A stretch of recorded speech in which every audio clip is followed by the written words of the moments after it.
So in the last video we were looking at array objects and the different ways we could define them, as well as gaining a glimpse into the libraries and functions that come along with array objects, such as the dot-length method. And so now in this video we're going to be taking some of those same ideas and applying them across to multi-dimensional arrays. So let's get started.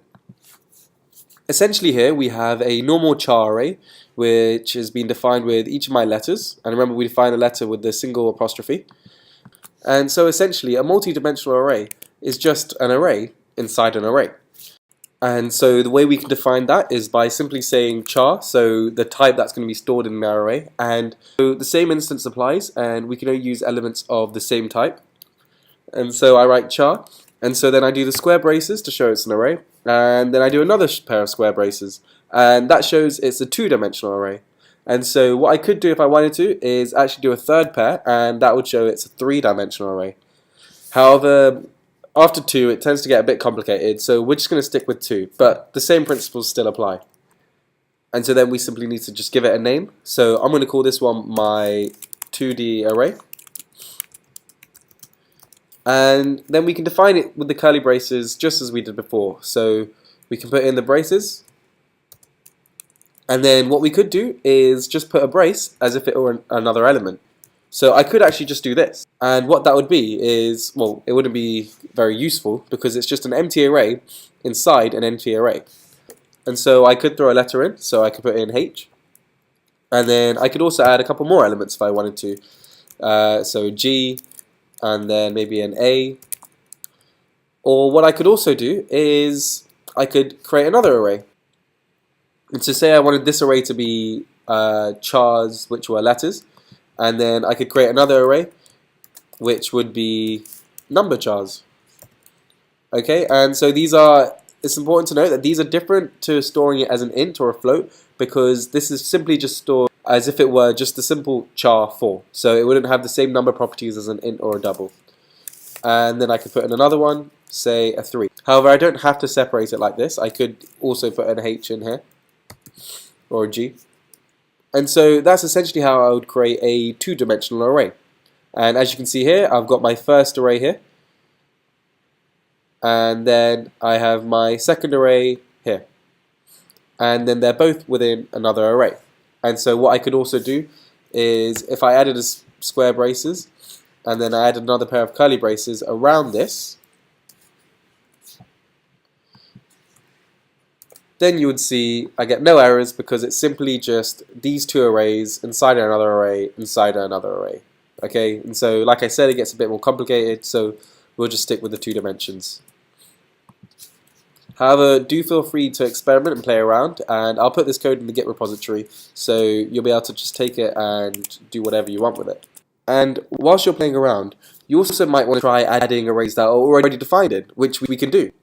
So here's the example one, and it's just a single dimensional array, my characters, and what we can do is we can actually just add that as an element in here. And so this array will be an element in this two-dimensional array. At the same time, you can also take a look at some of the library functions that come along with the arrays class.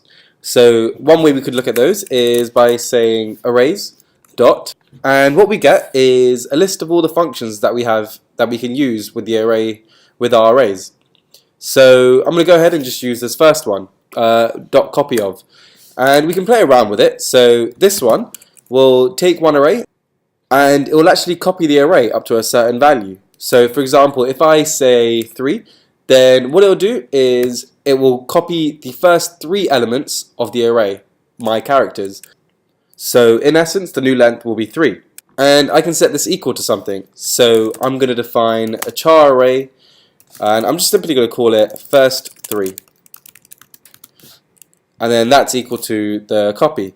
And then what I can do is I can actually also put that in here and just add it on, so we have 4 elements in this array here. However, we can also use nested for loops to define our arrays. And so the way that would work is quite similar to the last video, where we would define it by saying char and then giving it a name. So I'm going to give this, I'm going to call it lazy define, because we're going to be quite lazy in how we define it. and we're going to make that equal to a new char with dimensions 3 and 3. And so if you were doing matrices, then this would be the equivalent of a 3 by 3 matrix. But otherwise you can just think of it as a sort of grid with 3 rows and 3 columns. And then what I'm going to do is define our for loops, which are going to define the individual elements of our array. So in this instance, because it's a 2-dimensional array, we actually need 2 for loops, one inside the other. And what the first one's going to do is basically select which of the outer arrays we're looking at. So in this instance, it's either this one or my characters or first 3.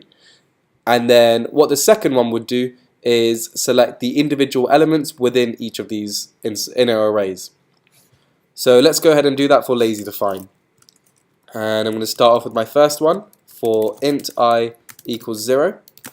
I less than, and we're going to use the library function again, so lazy define dot length, which will give us the length, and in this instance that would be 3, and then we're going to increment, because after we're done with that one we want to move on to the next one. And then let's define our second inner, or what's known as a nested for loop. So for int j equals 0, and then we do a similar thing here, except we're doing lazy define, and then we want to refer to the specific array element. So remember how we did this in the last video? We put these square brackets and put the number of the array that we want to refer to. And so in this instance we want to refer to whatever I is at. So if I is at 2, then we want to refer to the third array. And then we do the same thing again, so dot length. And then that will allow us to go through whatever the length of that particular array we're on is. And so then we're going to increment j whilst it's less than whatever this particular value is. And then what we're going to do is, for now we'll start with something quite easy. We're going to do lazy define and whatever I is and j. And so that will change each iteration based on the values of I and j. And so what it should do is let us access all the elements of this array and set that equal to, so for now what we're going to do is go ahead and set that equal to h. And then we'll print out each of these elements just so we can actually see what's happening. Otherwise we'll have no idea. And so I'll copy this and put it in there. And what I'm also going to do, just to make it into a more grid-like structure so it's easier to understand or easier to visualize, is get rid of this line so that it doesn't start a new line every element, and I'm going to put a system.out.print line here just so it starts a new line at the end of every inner array. So what should happen is all the elements in the same array should print on one line, and then all the elements in the next array will print on another line. So let's run this, and as we can see we've got HHH, HHH, HHH. And if we change the dimensions of this, so if I make that a 4, then we can actually see that difference reflected because we have 4 rows now. And so in brief, that's an overview of what multi-dimensional arrays actually are. And I hope you found my content useful. And what I'll do is put all of this code in my Git repository, which will be linked in the description below. And please do like, share, and subscribe.